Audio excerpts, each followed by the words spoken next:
And now it's time to bring up our breakfast speaker.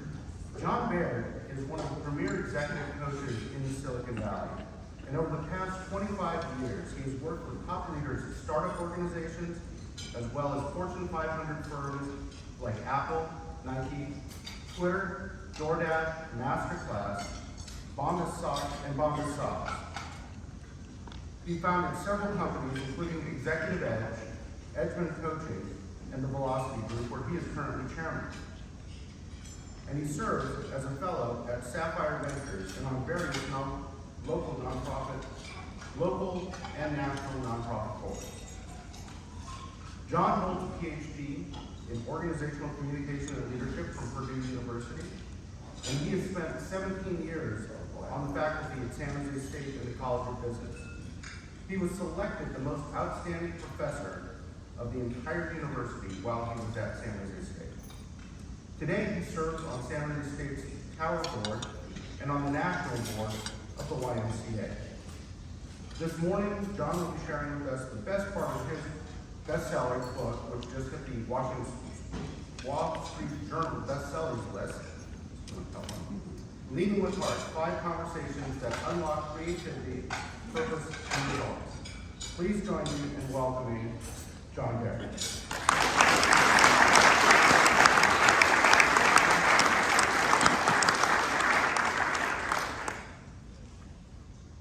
Can everybody hear me?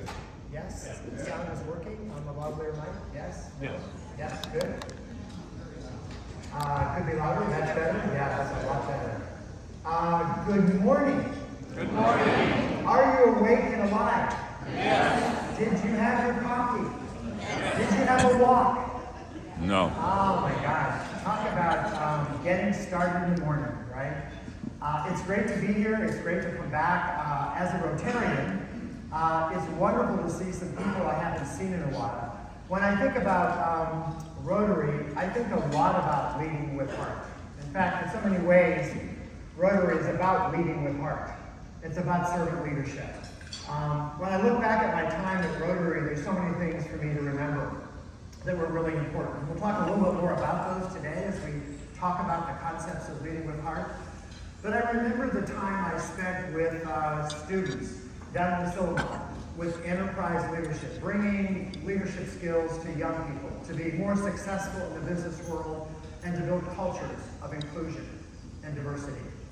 But most important, I think, we love the fact that we taught students and all that, but I love being with that group.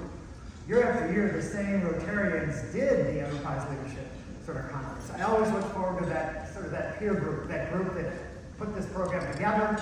We had a lot of time in the cabins together, a lot of fun as well. And fun is so much a part of life.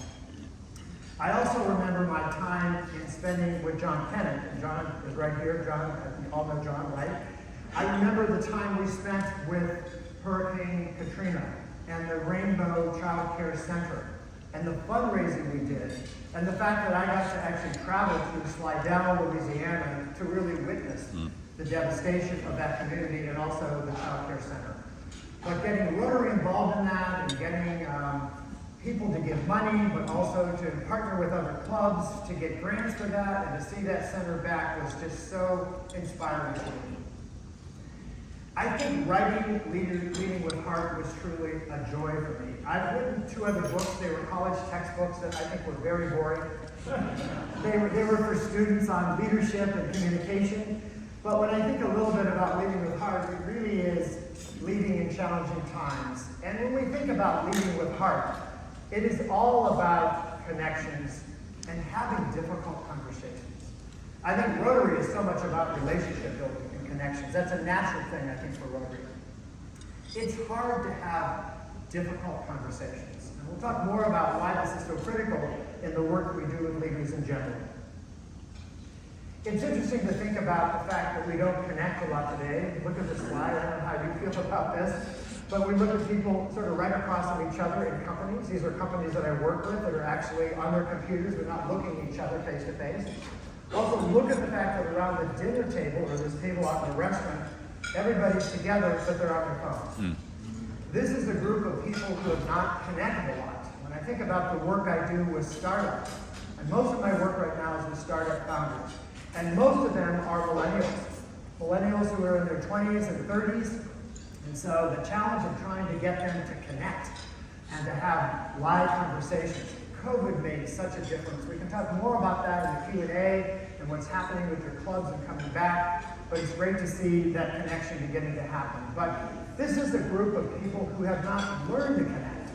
I will tell you that in the work I do with these leaders, the emotional intelligence part, the listening part, the empathy part is the part we coach the most. It's not a generation that's learned to easily connect. They've been weaned on phones. They've been weaned on TV. Their computers are off of their life. Sports on their phones, etc. So this is an interesting kind of thing to think about as we try to bring young people back into Rotary. It's interesting looking at what we've heard. This is very recent. At Velocity, we do a lot of research on just where people are in life. It is a very hard time for people right now. Here's some quotes from people. Look at these things, like, I'm not taking care of myself. You know, during COVID, I didn't do a lot of exercising. I'm not very healthy. I'm not eating well. I've gained too much weight in general. I'm not growing in my job. I worry a lot about things. I can't really express my honest opinion on my team. It's very interesting. We'll talk more about that, but I don't feel safe to be able to do that. I'm more anxious than ever. Should I leave my job?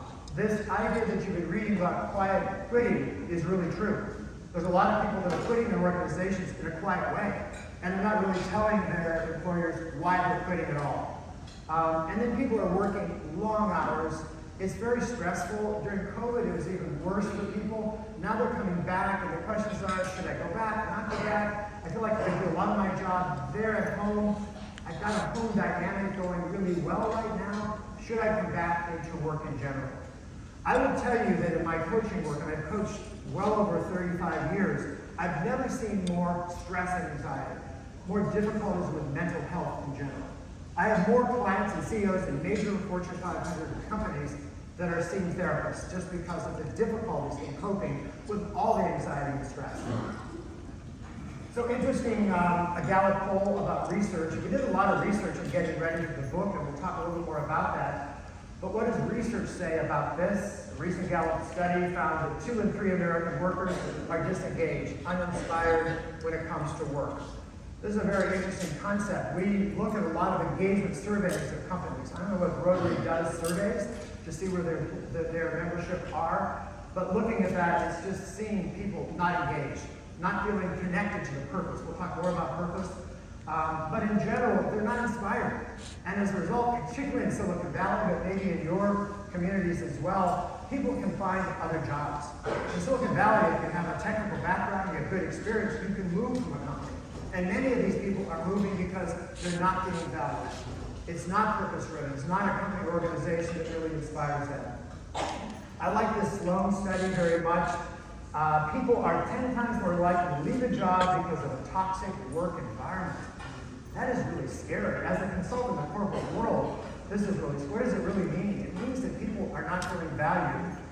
Their voices are not being heard.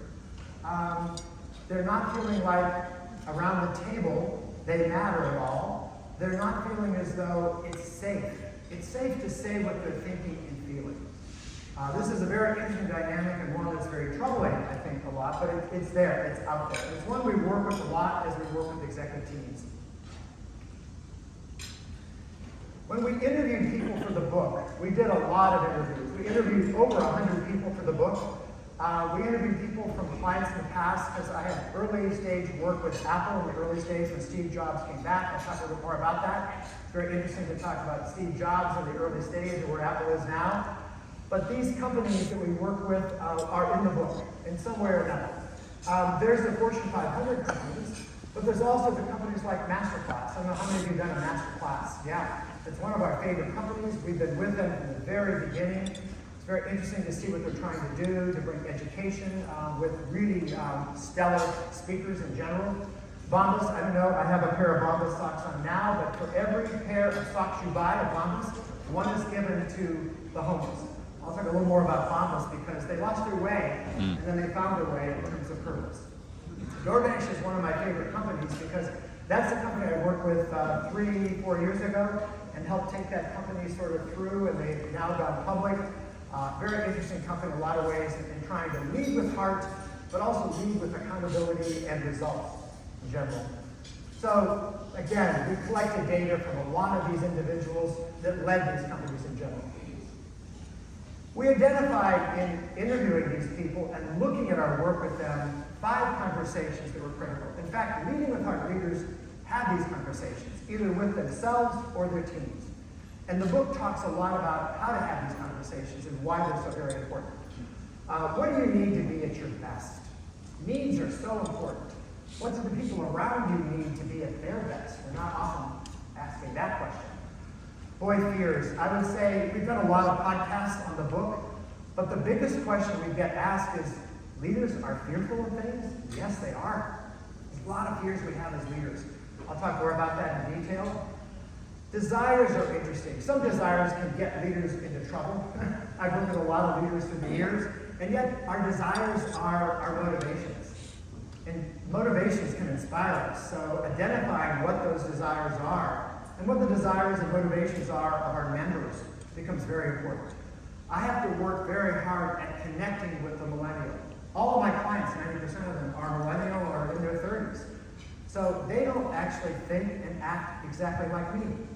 And I have to get used to that. We'll talk a little bit about that, but they think a little differently. They get up a little bit later. They work a little bit later. They text me a lot. They're on call a lot. It's an interesting dynamic. But they have a great need to connect with people. We'll talk more about that. Gifts are not often looked at. And one of the best conversations, and one of my favorite chapters in the book, is the book about what are your gifts and what are the gifts of others. It is true that too many leaders choose themselves in kind. It means they select people like them. That means their teams are not very diverse in thought and action. McKinsey's study about diversity matters in every way is so important. Diverse teams do better. It takes longer for those teams to get results because you have to work through differences, but the end result of a very diverse team is always better. And finally, purpose. What is your purpose? Service above self is such a clear purpose for Rotary. It sort of drives that organization. When I think the YMCA purpose of spirit, mind, and body, it's so clear what it really is. And we lose that. We lose the why so often. And we'll talk more about that as well. Let's start with the very first one. Leaders with heart understand their needs and the needs of others, right? It's so interesting to look at your needs. What are your needs as a leader? When are you at your best as a leader? We do with all of our clients what I call an energy audit. Very interesting to do an energy audit. And that means that when are you at your best in the day? How many of you in the room are at your best early in the morning? How many of you are better in the afternoon? How many are much better in the evening? Oh my gosh, that's like a mixed bag around here. So we do that little audit here. I work with a lot of leaders who often don't show up very well at times. And sometimes it's because their energy is not there, or something didn't go right, or that's not a good time to have a meeting. So ask yourself, where do you get your energy, and when are you at your best during the day? And sort of ask that question. I would suggest that you actually talk with your executive director and the president together and talk about where do you get your energy, when are you at your best, and have those conversations with each other. Sleep is a big issue. I would say the number one issue with most of my clients is sleep. Most of them don't get enough of it. I can't tell you how many clients I have right now that just say, I need a sleep therapist. In Silicon Valley, there are sleep therapists that actually help people sleep better. It's just amazing. Some people actually have trouble, and it's something in their body, etc. But when you're not sleeping, you're not at your best. People who don't sleep don't show up well. They get angry, they get frustrated, they often control things a lot more. Their impulses are not often very good. So I would suggest that it's really important to think about your energy in general. I would have a conversation with your executive director and president about what you need to be at your best. I don't know, interesting, you're together with president-elects and executive directors. I do a lot of founder work. Most of the work I do is with multiple founders. So there's always two. One often is the CEO and one's the COO. One's maybe the chief technical officer. But I can't tell you how much I've done founder therapy. Now, phototherapy for me is when it's not going well. It's not going well. And I sit them down together and we talk a little bit about what's happening here. We have to have a conversation. I hope when it's not working exactly right, with presidents and executive directors, just sit down and talk about that. Have that conversation about what's working or not working and what you need to be at your best. And how can we solve those problems that are happening between us. And sometimes those problems show up. They show up with the staff. Sometimes they show up also in the club as well. Interesting, leading with heart leaders overcome fears. And this is the second conversation. Often we don't think about leaders having fears. We think of leaders as having these, this armor, right? That they're always going to be right, and they're going to be in the moment, and they're going to be fluent, and they're going to be charismatic, and they're going to be articulate, all those kinds of things. And yet we find that so many of them have those fears. It's very interesting. When I think of fears, I think about one of my first experiences with Apple. So this is actually my 30th year working at Apple. I feel like I'm an Apple employee. I coach a lot of executives. I'm now doing more succession planning work at Apple. But my early stage was I had a leave from San Jose State University, and Apple just bought my time from San Jose State for a year. It happened to be the year that Steve Jobs came back. And it was a really interesting time because that's when the iPhone was started. Steve was also trying to be successful. He had left Apple and he wasn't happy about that. He brought all these people from Next with him, some new players. He was building the new Apple, the Apple that actually brought all the iPhone and all of that together. So if you look at this picture, the question I want to ask you is, what does the iPhone and speed dating have in common? I'm not sure anybody's ever done speed dating before. I have some clients that have done that, but what do they have in common, right?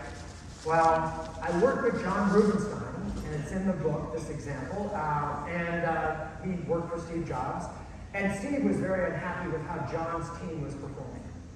And John hired me at the time because I was on leave as a coach.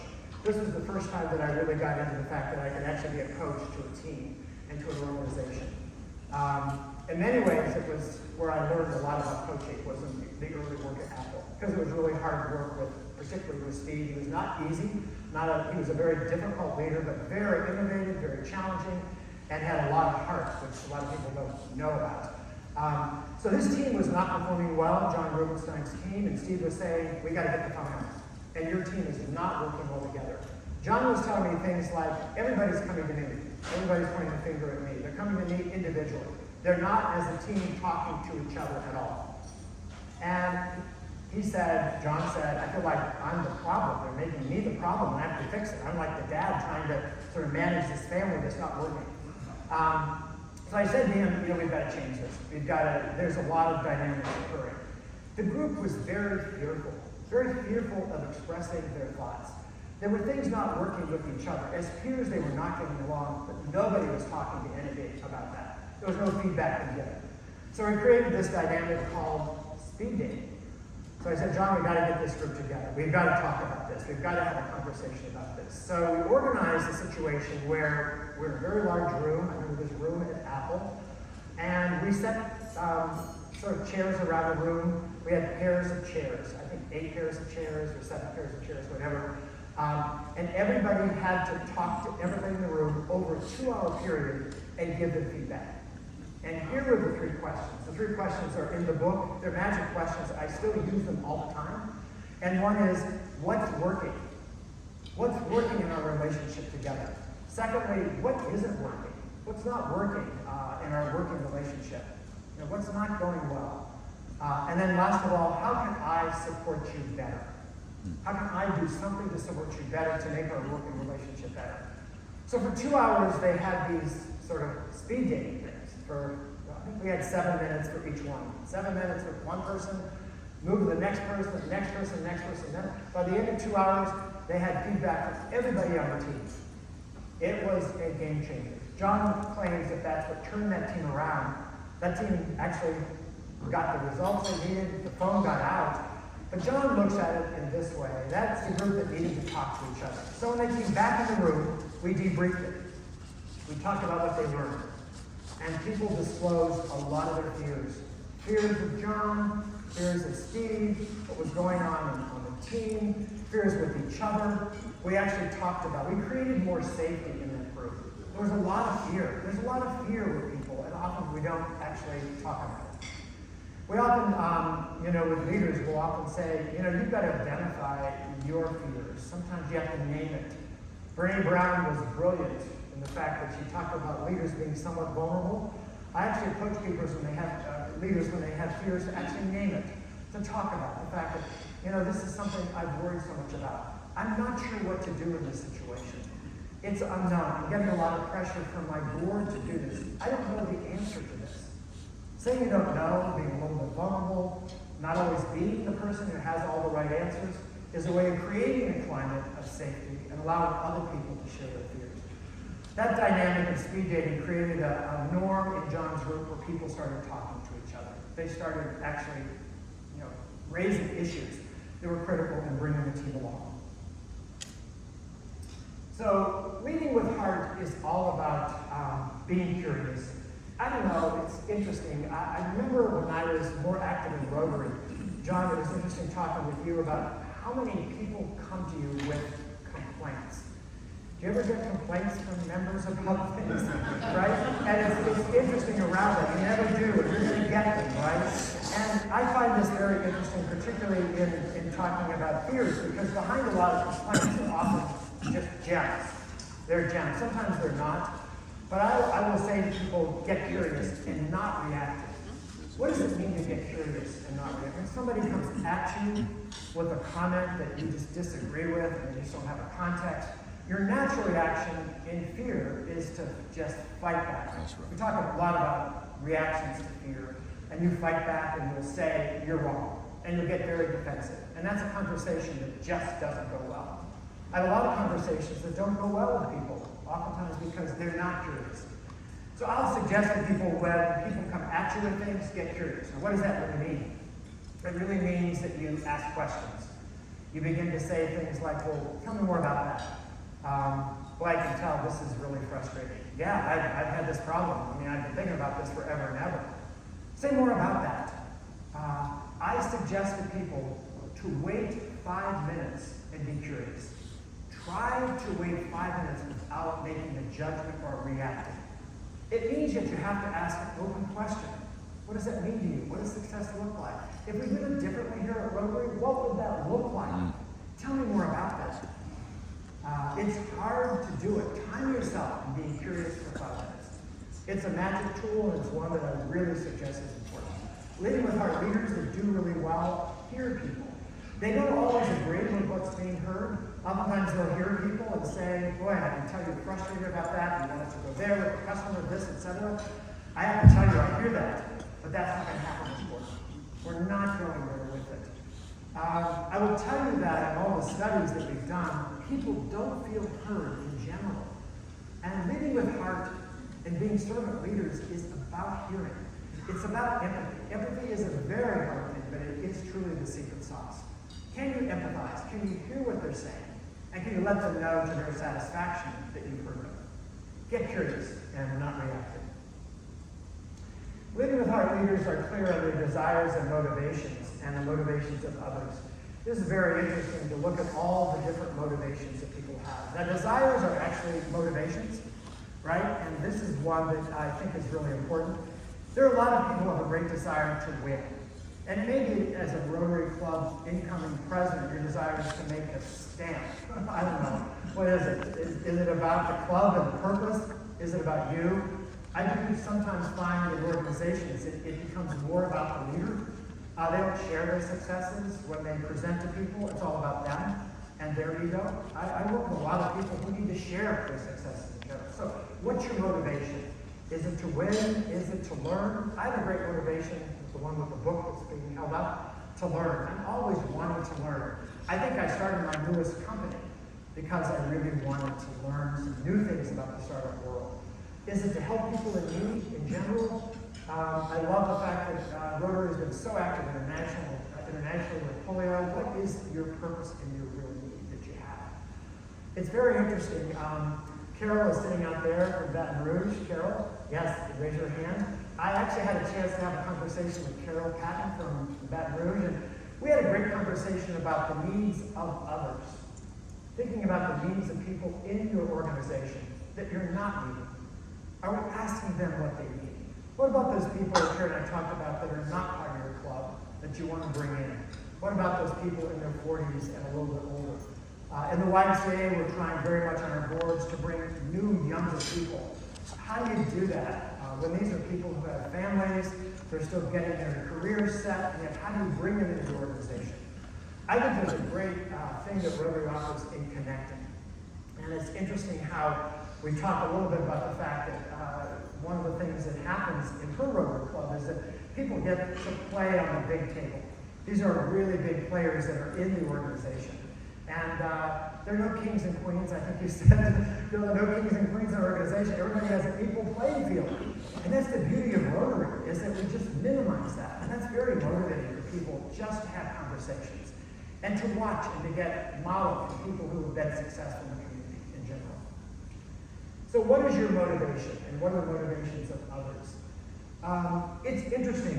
What motivates you may not motivate others. We tend to motivate based upon what motivates us, right?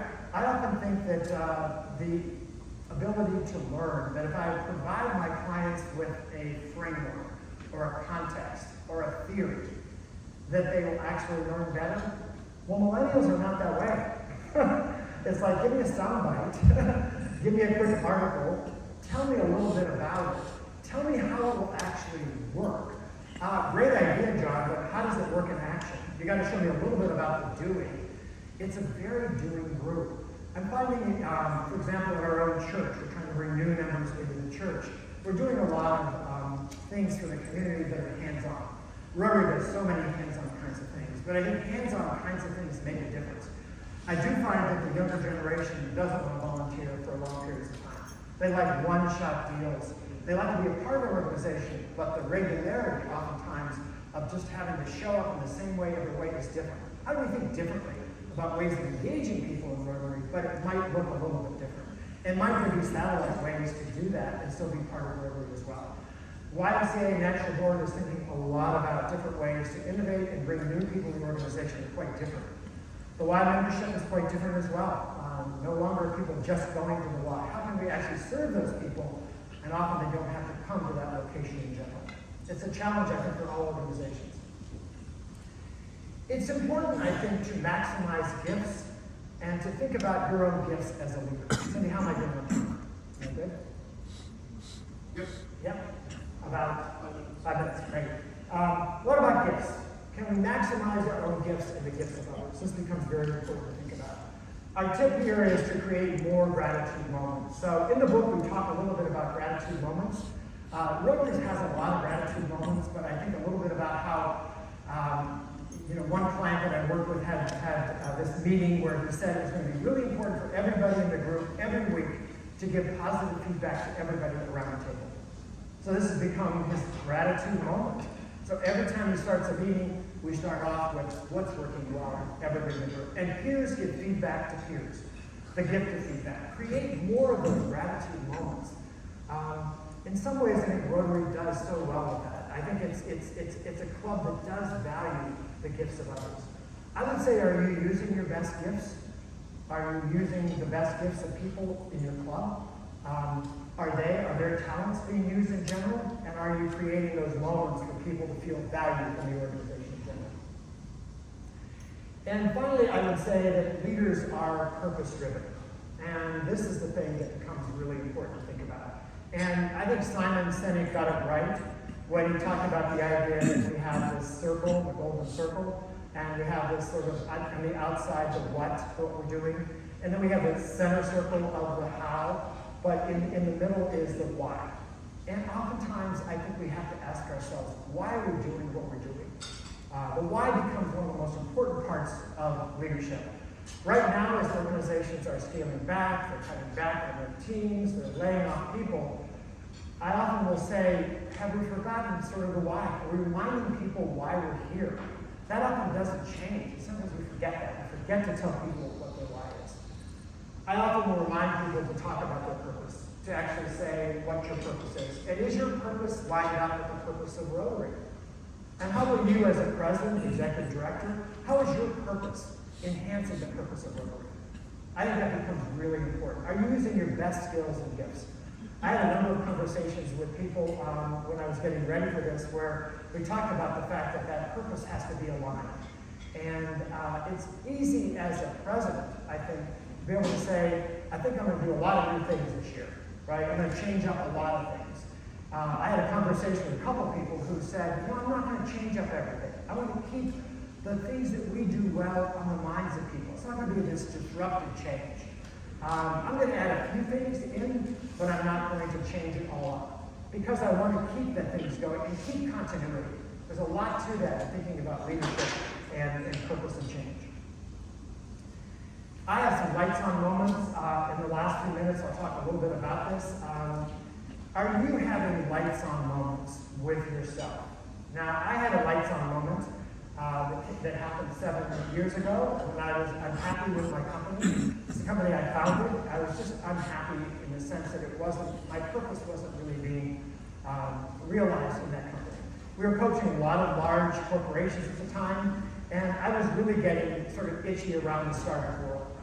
So we went actually to this consultants. They were consultants in Colorado, and they videotaped us and asked us a lot of questions. Questions like, when are you feeling at your best? What are the things you're not doing that you want to do? When are you lights on? When are you lights off? Very interesting concept. So videotaped me separately from my partner, which was very interesting. And then they actually showed the videotapes to us. And they indicated when we were lights on. I was lights on when I was talking about the startup world. They said to me, John, you are so lights on about this. You're talking about startups, you're talking about the messiness of startups, you love that world. You were lights off and talking about the coaching you're doing now. And what did it look like? I was lights on with my eyes, my body language, everything was out there. I was so positive about that.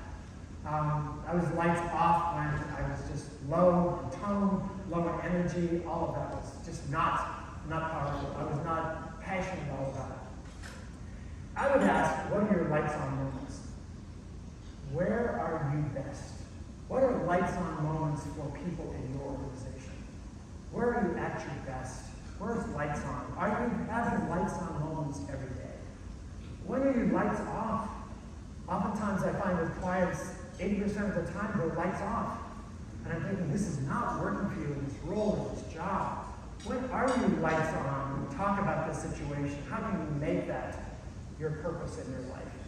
Lights on and lights off is a very powerful concept and one that I really encourage you to ask yourself, ask the people you work with as well. In closing, I think we're about there, right, Sal? It's interesting to look at what you can think about here. Lots of things in terms of takeaways. I think it's important to think a little bit about establishing opportunities for meaningful connections. Where can you connect with members? It's very interesting.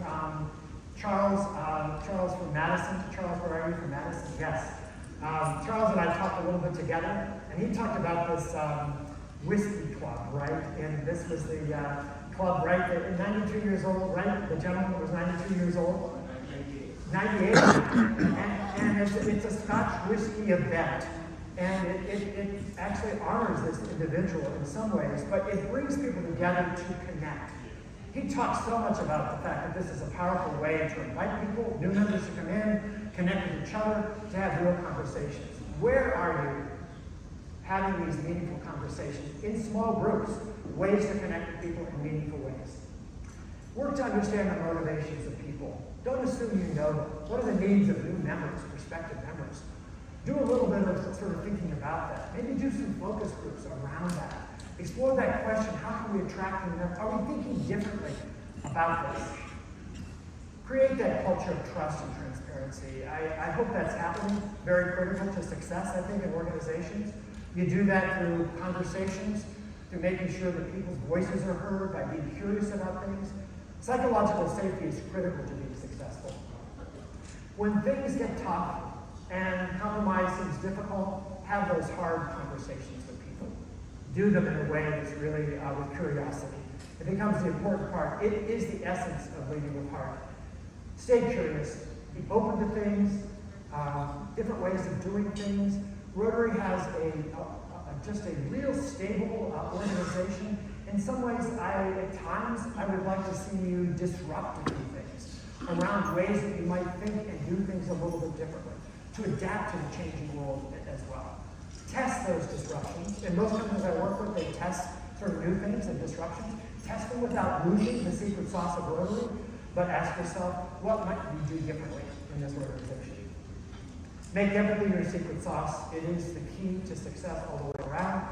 And then being true to Rotary's mission. I think it's so great to think about, service above self. The sort of leadership concept that I've talked about a lot, sort of a framework for the book, is so much a part of what Rotary is all about. And stay true to that purpose in general. So thank you very much, and continue to lead your life.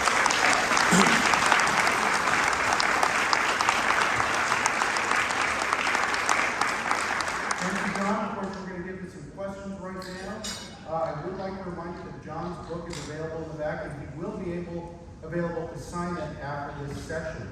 I want to start you off as we get to, please stand up if you have a question, so I was thinking what they were saying. Are you high energy morning or afternoon or evening? I'm very high energy in the morning, and then I get really going at night.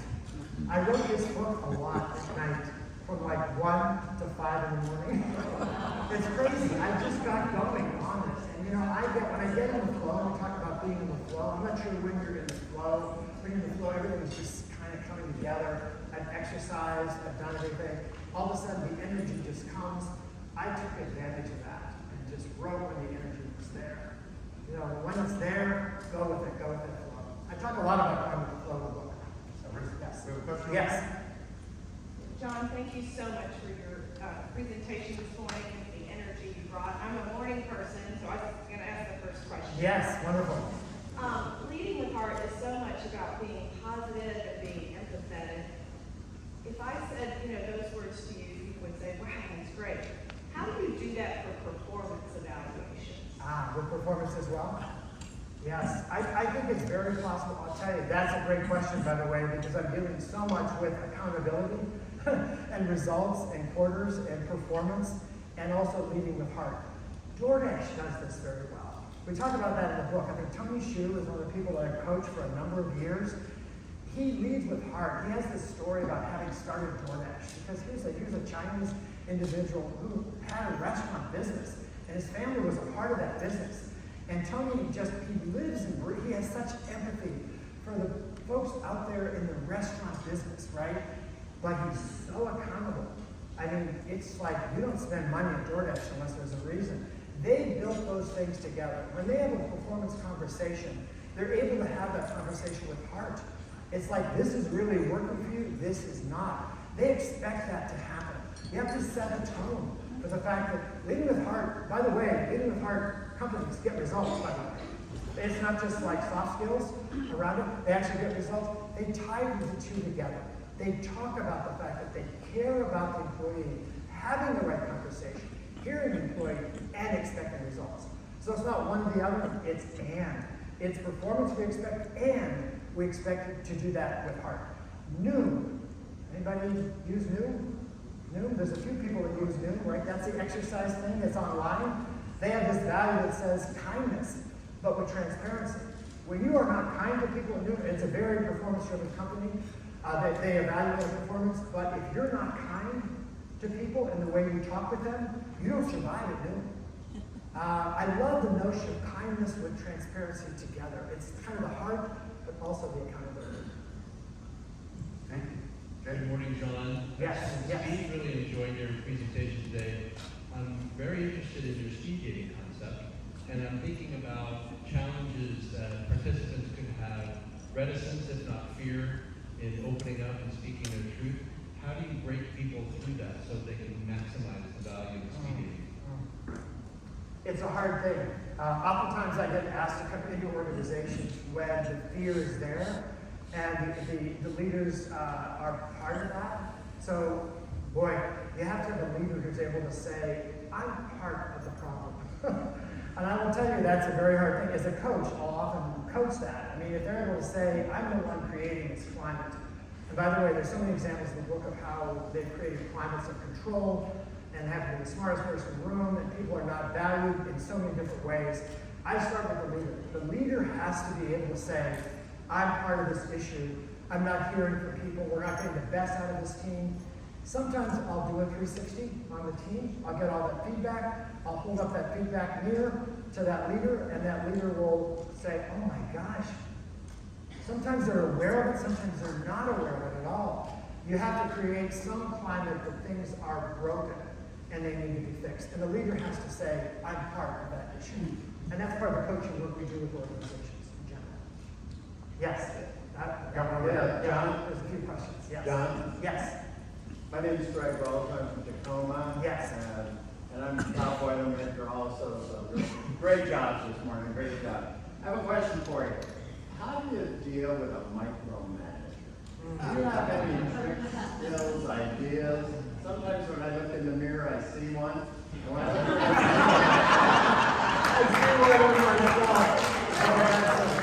around the room, sometimes I see them also. So, techniques or ideas on that, I really appreciate it. Yeah. I love the question. I love the fact that you are saying, I see myself. That's the first step. There's a lot of self-reflection. You start with self-reflection there. It's interesting. Steve Jobs was very strong micromanager, but only about certain things, right? He also hired Tim Cook, and Tim Cook was the other side of Steve Jobs, which I think was a magical combination between the two of them. I got to see that for many years. It was an interesting combination. He would say, I need to micromanage these things. And he would even swoop down about certain things about the product. These things, no, I'm giving these away. I would suggest that what are the things that you are best at that you need to make sure operate? What are the things you can give away? Micromanagement often means a tactical side. By the way, without tactical people to get things done, and that's the executive directors in the room, I'm thinking, John, I'm not sure our Rotary Club would have happened without things happening on time. There's a tactical side. There's also a possibility side of leadership, which is what are the possibilities and opportunities? And so those two sides, I would call that the tactical and the transformational, need to come together. So giving up a few of those things, letting go of a few things, and letting others take care of those things that maybe would go off your shoulders, and take those things that you're best at, but give at least 50% of those things away.